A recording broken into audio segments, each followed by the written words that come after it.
our channel, your ultimate destination for mastering English the easy and fun way. Today, we're diving into one of the most important topics in English grammar, tenses in English grammar with examples.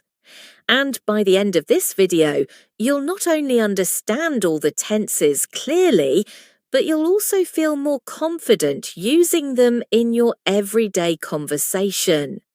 Whether you're a student, a professional, or someone who simply wants to speak English fluently, this video is your one-stop solution. So let's begin this exciting journey into the world of English tenses.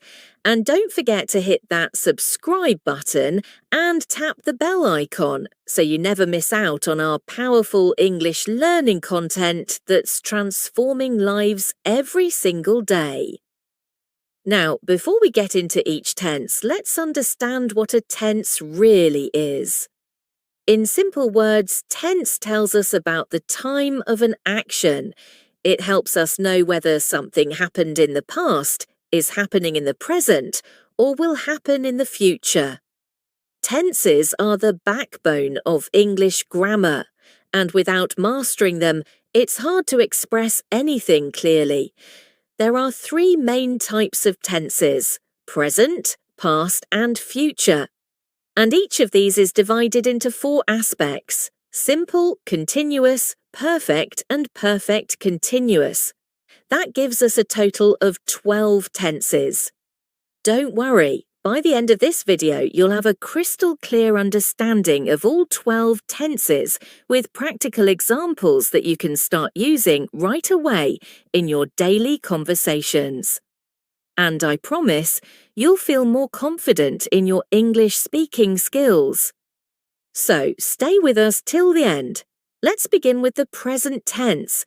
First, we have the simple present tense. We use it to talk about habits, general truths, and facts. For example, I wake up at 6 a.m. every day, or the sun rises in the east. It's very common and super useful. If you want to sound natural and fluent, practice using simple present sentences every day. Next is the present continuous tense. This tense talks about actions happening right now.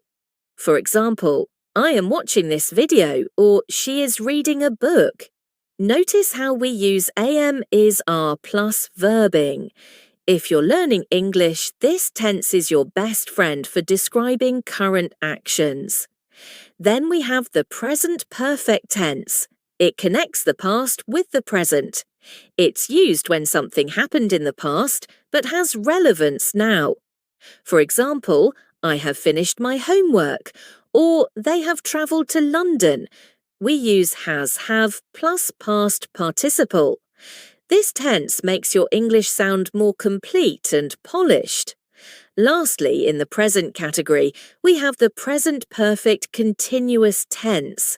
This talks about actions that started in the past and are still continuing. For example, I have been learning English for 2 years, or she has been working since morning. This tense shows duration and is great for expressing ongoing efforts. Now, let's travel back in time to the past tense. First up is the simple past tense. We use it for actions that happened and are finished, like I visited Paris last year, or she cooked dinner yesterday. It's very straightforward. Just use the second form of the verb. Then comes the past continuous tense.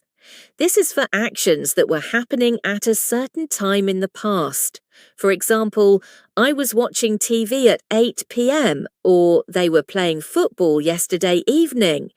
This tense is especially useful for storytelling. Then we move to the past perfect tense, which talks about an action that was completed before another past action. For example, I had finished my meal before he arrived, or she had left the office before the rain started. You use had plus past participle here. This tense helps you show the sequence of events in the past. Finally, the past perfect continuous tense. This one talks about actions that were happening over time in the past before another past event.